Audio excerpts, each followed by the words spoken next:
रहीम। आज 12वां पारा है। इसकी पहली आयत है वमा मिन दाब्बतिन फिल अर्दि इल्ला अलल्लाहि रिज़्क़ुहा व यअलमु मुस्तक़र्रहा व मुस्तौदअहा कुल्लुन फ़ी किताबिम मुबीन।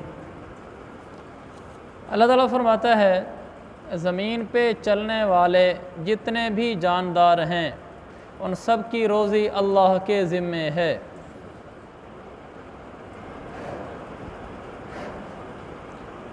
अल्लाह ताला उनका मुस्तकिल ठिकाना जानता है और उनका आर्जी ठिकाना भी जानता है, और ये सब कुछ अल्लाह के यहाँ किताब में लिखा हुआ है। ये बड़ी उम्मीद दिलाने वाली आयत है, इसलिए कि इस आयत में है वमा मिन दाब्बतिन। दाबा कहते हैं मा यदुब्बु अलल अर्ज़, हर वो चीज़ जो ज़मीन पे चलती हो उसको अरबी में दाबा कहते हैं। जितनी भी ज़मीन पे चलने वाले जानदार हैं इन सब की रोज़ी अल्लाह के ज़िम्मे है, चाहे वो इंसान है, चाहे वो हैवानात हैं, चरिंद परिंद हैं, इस ज़मीन में जो भी हैं उन सब की रोज़ी अल्लाह ने अपने ज़िम्मे ले ली है। और फिर उसका इल्म बड़ा कामिल है, वो अल्लाह जानता है कि वो जानवर और वो जानदार और वो परिंदा इंसान वग़ैरह वो है किधर, आखिर उसको रोज़ी जो पहुँचानी है। अल्लाह उनके ठिकाने, उनके मकामात, उनकी जगहों से भी बखूबी वाकिफ़ है। रोज़े की वजह से टेंशन लेना ये यकीन की कमज़ोरी की अलामत है। हमारी रोज़ी मुक़द्दर है, वो बढ़ नहीं सकती, घट भी नहीं सकती। इंसान माँ के पेट में होता है, बुखारी शरीफ की हदीस है, फ़रिश्ता वहीं आकर लिख देता है युक्तबु रिज़्क़ुहु व अजलुहु, कि इस आदमी की दुनिया में जब जाएगा रोज़ी कितनी होगी और उम्र कितनी होगी, ये सब हमारा वहाँ लिखा जा चुका है। हमें मेहनत करने का हुक्म है, इसकी इजाज़त नहीं है कि हम हाथ पे हाथ रख कर बैठे रहें। कुरान ने हमें कहा है, अहदीस ने कहा है कि रोज़ी कमाओ, लेकिन कमाने में गुम ना हो जाओ, मुनहमिक ना हो जाओ, उसके पीछे दीवाने ना हो जाओ। मोटी मोटी कोशिश करो जो असबाब के दर्जे में है, बस जो मुक़द्दर की होगी वो मिल जाएगी। देखें हदीस है अजमिलू फ़ी तलब, रोज़ी के तलब करने में इजमाल से काम लो, तफसील से काम ना लो, यानी मोटा मोटा अपनी कोशिश कर लो रोज़ी के कमाने में, लेकिन सुम्मा फतवक्कल अलैहि, फिर रोज़ी कमाने के बाद अल्लाह पर अपनी उम्मीद की रस्सी डाल दो, उसी पर तवक्कुल करो कि जो मुक़द्दर में है वो दे देगा। नाजायज़ तरीके से कमाने से मेरे भाइयों रोज़ी ज़्यादा नहीं मिलती, वल्लाह नहीं मिलती। जायज़ तरीके से कमाने से रोज़ी कम नहीं मिलती, रोज़ी मुक़द्दर की ही मिलती है। किसी का हक़ दबाने से रोज़ी बढ़ती नहीं, हक़ वाले को हक़ अदा कर देने से रोज़ी घटती नहीं। रोज़ी का ताल्लुक़ वो तकदीर के साथ है। वफ़िस्समाइ रिज़्क़ुकुम वमा तुअदून, लोगों तुम्हारी रोज़ी आसमानों में ही है, अल्लाह की तरफ से जो रोज़ी मिलनी है वो लिखी जा चुकी है, उसी से मांगो। कमाने का हुक्म ज़रूर है, लेकिन उसमें मुनहमिक हो जाना इस तरीके से कि इंसान को दूसरे अहकामात शरइया का ख़्याल ही ना रहे, ऐसी रोज़ी कमाने की इजाज़त नहीं है। अलगर्ज़ मेरे अज़ीज़ भाइयों, ये सबक पक्का रखना चाहिए कि रोज़ी मुक़द्दर है। हदीस में आता है, इब्न हिब्बान की हदीस सही है, इन्ना रिज़्क़ ला यतलुबुल अब्द कमा यतलुबुहु अजलुहु। लोगों, रिज़्क़ इंसान को ऐसे ढूंढता है जैसे मौत इंसान को ढूंढती है। ये हो सकता है कि किसी की मौत उस तक ना आए, तो ये भी नहीं हो सकता कि किसी का रिज़्क़ उस तक ना आए।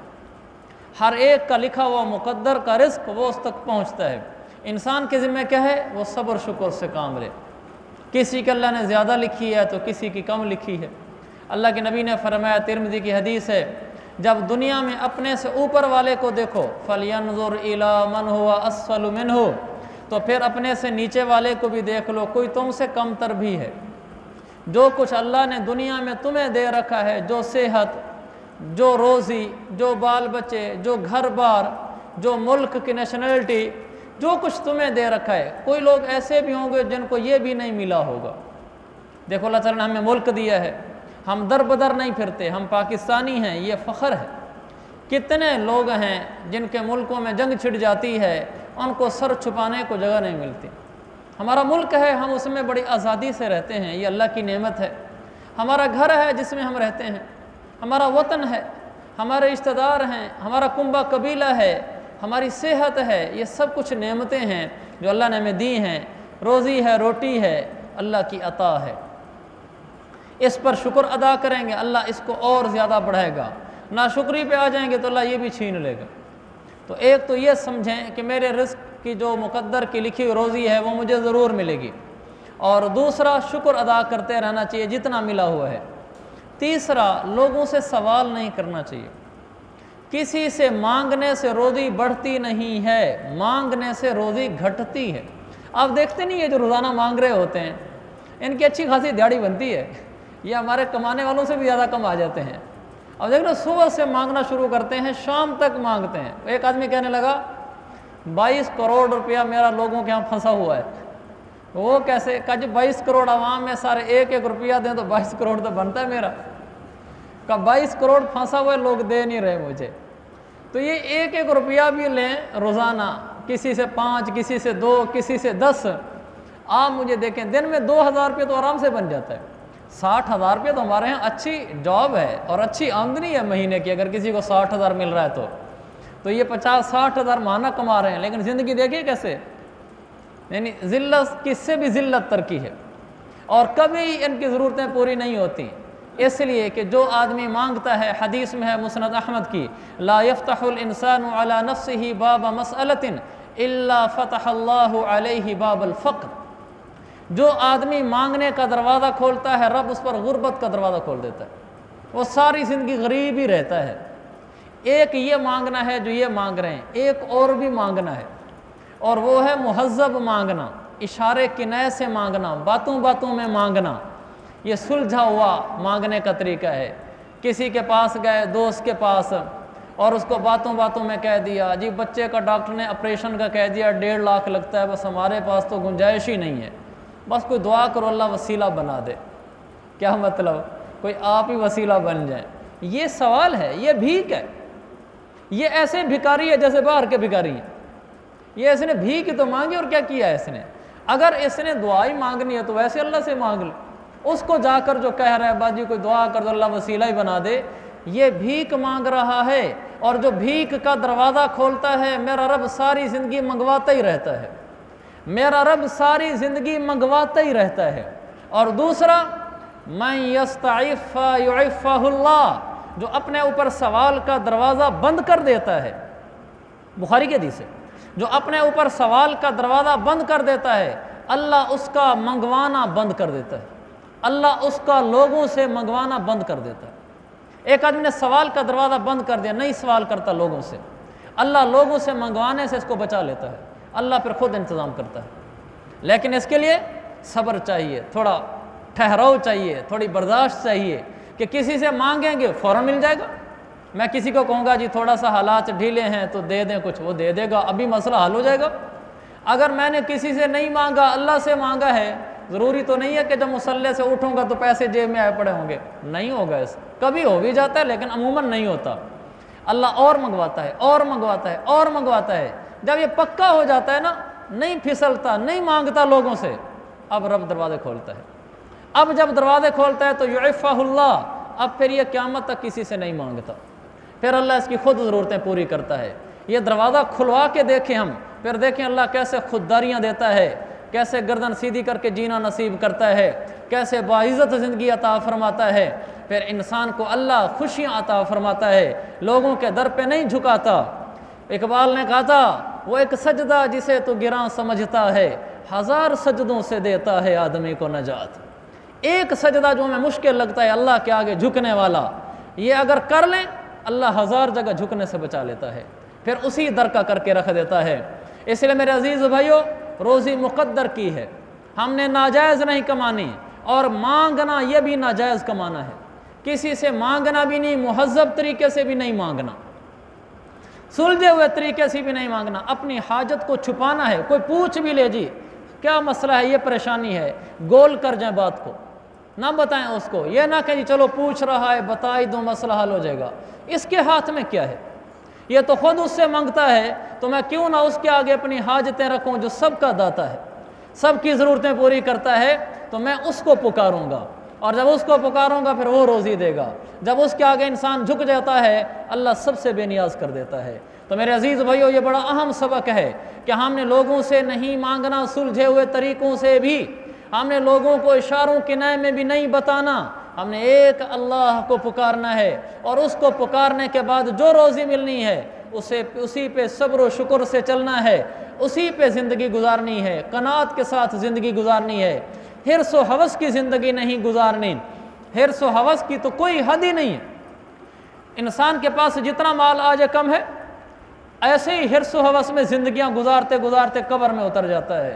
तो कि हिर्स व हवस को छोड़ मियाँ, मत देश बदेश फिरे मारा, कज़ाक अजल का लूटे है, दिन रात बजा कर नक्कारा।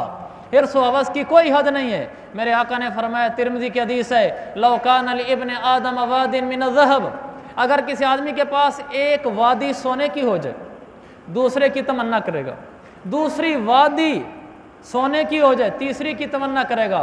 फरमाया लन यमला फाहु इल्ला तुराब, इंसान का मुंह कब्र की मिट्टी भर सकती है और कुछ नहीं भर सकते। हिर्स व हवस की तो कोई हद ही नहीं है, वो तो बढ़ता रहता है। बस जितना अल्लाह ने दिया, अल्लाह तेरा शुक्र, अल्लाह तेरा शुक्र। शाम को इफ्तारी की सादे पानी के साथ, अल्लाह तेरा शुक्र, सादा तो दिया है। ऐसे भी तो हैं जिनको सादा भी नसीब नहीं है, कि डॉक्टर मना कर देते हैं कि आपने पानी पीना ही नहीं। कितनी तकलीफ में आ जाते हैं। हर हाल में जितना दे दे सब्र शुक्र, सब्र शुक्र, सब्र शुक्र। ये वो रास्ता है मेरे भाइयों जिससे इंसान आगे बढ़ता है। और जब सब्र शुक्र से नीचे आ जाता है, दुनिया भी बिगड़ जाती है, आखिरत भी। तो ये कुरान की वमा मिन दाबतिन, इस आयत ने हमें ये बताया कि जितनी रोज़ी हमारे मुकद्दर में लिखी जा चुकी है उतनी ही मिलनी है, उससे ज़्यादा नहीं। और वो अल्लाह पहुँचाएगा, ये अल्लाह के ज़िम्मे है। लिहाजा हमने नाजायज़ तरीक़ों से रोज़ी हासिल नहीं करनी। नाजायज़ तरीक़ों में सवाल करना भी आता है, गलत तरीके से अगले को नुकसान पहुँचाकर शरीयत के अहकामात तोड़कर कमाना भी आता है। हम कभी भी नाजायज़ तरीके से नहीं कमाएंगे, ना बहनों का ना किसी और का हक दबाएंगे, सही तरीके से रोज़ियाँ कमाएंगे। मुकद्दर की लिखी हुई वल्लाह हमें मिलेगी, ज़रूर मिलेगी। बस थोड़ी सी सब्र करने की ज़रूरत है, बेसब्रा होने से बचने की ज़रूरत है। वो कहते हैं ना, अल्लाह के यहाँ देर है अंधेर नहीं है। बाद बात देर हो जाती है, अल्लाह देने में ताख़ीर करता है, उसका अपना निज़ाम है, लेकिन अंधेर नहीं है। जब वो देता है तो फिर रोशनियाँ कर देता है, उजाले कर देता है, फिर राहें हमवार कर देता है, मंजिलें रोशन कर देता है। जब देने पे आ जाता है तो एक दफ़ा हम उसे लेने वाले बने, फिर देखें अल्लाह ताला दुनिया की तरफ आँख उठाने से भी हमारे दिलों को भी पाक कर देगा, कि आँख भी किसी तरफ नहीं उठेगी, हमेशा फिर अल्लाह की तरफ ही उठेगी। वो कहते हैं ना कि एक बुजुर्ग के पास एक बादशाह आया, तो वो ऐसे बैठे थे अपने खैमे में, ऐसे लंबे और ऐसे टांग पे टांग रखे हुए। तो वो जब बादशाह आया तो वो थैली लेकर आया अशरफियों की, तो वो ऐसे ही बैठे रहे। तो उन्होंने थैली ली, तो उन्होंने नहीं ली, उन्होंने कहा बस शुक्रिया, दुआओं में याद रखना, हमें आपकी दुआओं की ज़रूरत है। तो जब उठने लगा बादशाह, तो बादशाह ने कहा कि बादशाह के साथ जो थे उनमें से किसी ने कहा, आप बादशाह आए और आप ऐसे पाँव फैलाकर बैठे रहे, आपने ये क्या किया है? तो उस बुज़ुर्ग ने कहा, जो हाथ नहीं फैलाया करता फिर वो पाँव फैलाया करता है। जो हाथ नहीं फैलाया करता फिर वो पाँव फैलाया करता है। जब वो दिल से गैरों से मांगने की तमन्नाएं निकल जाती हैं, फिर पाँव फैलते हैं, फिर खुददारी आ जाती है, फिर क्या ज़रूरत है उसके आगे बेजा टीसी करने की। बस फिर मैं अपनी पोजीशन पे बैठा रहा, मैंने कौन सा उससे लेना था। और जब दूसरों के आगे हाथ फैल जाते हैं का फिर पाँव सुकड़ जाते हैं। जब दूसरों के आगे हाथ फैल जाते हैं का फिर पाँव सुकड़ जाते हैं, और जब हाथ नहीं फैलते तो फिर पाँव फैले ही रहते हैं। खुददारी बड़ी शय है मेरे अजीज़ भाइयों, इसका ताल्लुक़ मालदारी गुर्बत से नहीं है, इसके साथ है, दिल की दुनिया के साथ है। दिल कैसा है आपका? बुखारी के हदीस है, अल्लाह के नबी ने फरमाया, लैसल गिना अन कसरतिल अर्ज़, मालदारी सामान ज़्यादा होने का नाम नहीं है। वलाकिन्नल गिना गिना नफ्स, आपने फरमाया मालदारी दिल की मालदारी है, दिल मालदार होना चाहिए, बाकी मालदारियाँ तो बाद की चीज़ें हैं। तो ये दिल अल्लाह हमें गनी दे, गनी। और इसको गनी बनाने के लिए एक रास्ता है, और वो रास्ता है वो एक सजदा जिसे तू गिरा समझता है। इसको गनी बनाने का रास्ता अल्लाह के आगे झुकना है, राहों रातों को उठना है, अल्लाह को पुकारना है, उसके आगे आहें भरना है। जब ऐसा कर लेता है फिर अल्लाह दिल का गिना भी दे देता है, दुनिया का गिना भी दे देता है, फिर उसको लोगों के दरों से झुकने से बचा लेता है। तो मेरे अजीज़ भाइयों, अल्लाह के आगे झुकना सीखें, अल्लाह के आगे झुकना सीखें, उसी से मांगना सीखें। फिर देखो अल्लाह कैसे कैसे मसले हल करता है, फिर अल्लाह सारे मसले हल कर देता है। जब इंसान अल्लाह को पुकारता है फिर अल्लाह गैब से निज़ाम चला देता है इसके हक़ में। लेकिन ज़रूरत है कि अल्लाह के आगे झुकने वाले बने। आगे एक मसला है, वो लंबा है, 15 मिनट हमारे हो गए, 3-4 मिनट मसले में लग जाएंगे, उसी को बयान कर लेते हैं। सहरी और इफ्तारी का मसला हमारा चल रहा था। उसमें एक ये बात आती है कि आदमी ने सहरी नहीं की या सहरी कर ली, रोज़े की नीयत कब तक कर सकता है, ये एक मसला है। रोज़े की नीयत कितने बजे तक कर सकता है। आमतौर पर लोग मसला पूछते हैं, सुबह 8-10 बजे उठे जी, जाग देर से, ये अभी नीयत कर सकते हैं कि नहीं कर सकते। दिन में सुबह सहरी के टाइम तबीयत ठीक नहीं थी, नीयत डावाडोल थी कि नीयत करूं ना करूं, तो दिन में किसी टाइम इरादा होगी अभी नीयत कर लेते हैं, सुबह से खाया पिया कुछ नहीं, तो कब तक नीयत कर सकते हैं। मैं इसका आपको एक आसान सा फार्मूला टोटका बता देता हूं कि आपको किसी से पूछने की ज़रूरत भी नहीं पड़ेगी जी हम कब तक रोज़े की नीयत कर सकते हैं, क्योंकि मौसम के बदलने के साथ इसका टाइम भी बदलता रहता है कि कितने बजे तक नीयत कर सकते हैं। सबसे पहले तो ये वाज़ेह है कि रमज़ान का रोज़ा, इसकी नीयत सुबह सहरी के वक्त करना ज़रूरी नहीं है। कोई जानबूझकर भी न करे अगर नीयत, और ये कहे कि मैं भी थोड़ा सोचता हूँ कि मैंने रोज़ा रखना है कि नहीं रखना, तो भी इसकी इजाज़त है। एक ख़ास वक्त है का है, एक ख़ास वक्त है कि जिस वक्त तक इसको नीयत करने की इजाज़त होती है, बशर्ते कि सहरी के बाद से खाए पिए कुछ ना हो। रमज़ान का रोज़ा और नफली रोज़ा, इन रोज़ों की नीयत दिन में एक ख़ास वक्त तक कर सकते हैं। जो कज़ा रोज़ा होता है, जैसे रमज़ान का रोज़ा कज़ा हो गया, उसकी नीयत सहरी से पहले पहले करना ज़रूरी होती है। अगर सहरी का टाइम ख़त्म हो गया फिर नीयत नहीं कर सकते कज़ा रोज़े की। अब तो रोज़े की नीयत कितने बजे तक कर सकते हैं, एक टोटका है, बग़ैर हिंद से होंगे, लेकिन इतने आसान है कि जो आदमी 2-3 क्लासें भी रियाजी पढ़ा हुआ हो तो वो भी समझ जाएगा। मैं आपको टाइम फार्मूला बता रहा हूँ, टोटका बता रहा हूँ कि जिससे आपको मालूम हो जाएगा कि हम कितने बजे तक रोज़े की नीयत कर सकते हैं। आप ये देखें कि सहरी का टाइम कितने बजे ख़त्म हो रहा है और इफ्तारी का टाइम कितने बजे हो रहा है, बस ये 2 टाइम देख लो। सहरी का टाइम कितने बजे है और इफ्तारी का टाइम कितने बजे है। आजकल सहरी का टाइम हो रहा है 4:24-23 पे, हम इसको ना 4:20 कर लेते हैं ताकि मसला समझने में आसानी हो। मसलन 4:20 पर सहरी ख़त्म हो रही है, इफ्तारी मसलन 6:20 पर ख़त्म हो रही है। 4:20 और 6:20, ये 4:20 और ये 6:20, ये जो जितना अरसा है टाइम है ना दरमियान में, इसको आधा कर दें, 2 हिस्से कर दें। 4:20 से लेकर 6:20 तक कितने घंटे हो गए, 14 घंटे। 4:20 से लेकर 6:20 तक 14 घंटे। 14 घंटे को दरमियान से काटें, 7 घंटे। इस 7 घंटे को इस 4:20 में जमा कर दें, इस 7 घंटे को इस सहरी में जमा कर दें। 7:20 जमा 4:20, 4:20 जमा 7 घंटे, क्या हो गया 11:20। 11:20 तक आप रोज़े की नीयत कर सकते हैं। ये सारी ज़िंदगी के लिए फार्मूला है। सहरी का टाइम और इफ्तारी का टाइम, ये टोटल टाइम को आधा करें, आधा टाइम जितना बने उसको सहरी में जमा कर दें। सहरी में जमा करने के बाद जो वक्त निकले वो आपका एंड टाइम है कि उस वक्त तक, उससे पहले पहले आप रोज़े की नीयत कर सकते हैं अगर आपने सहरी नहीं की। और ये बड़ा काफ़ी अच्छा खासा टाइम होता है, यानी तकरीबन दिन के 11 साढ़े 11 बज जाते हैं। इस वक्त तक आदमी को रोज़े की नीयत करने की इजाज़त होती है। मैं 2 लफ्ज़ों में फिर दोहरा देता हूँ, ये सहरी का टाइम है और ये इफ्तारी का टाइम है। इन पूरा टाइम आप जमा कर लें, ये कितने घंटे हैं, फिर इसको दरमियान से काट दें, यानी 2 पे तकसीम कर दें। जो आधा टाइम बचता है ना, इसको सहरी के साथ मिला दें, जमा कर दें। जितना टाइम बन जाए उतने टाइम तक आप रोज़े की नीयत कर सकते हैं। अल्लाह ताला अमल की तौफीक अता फरमाए।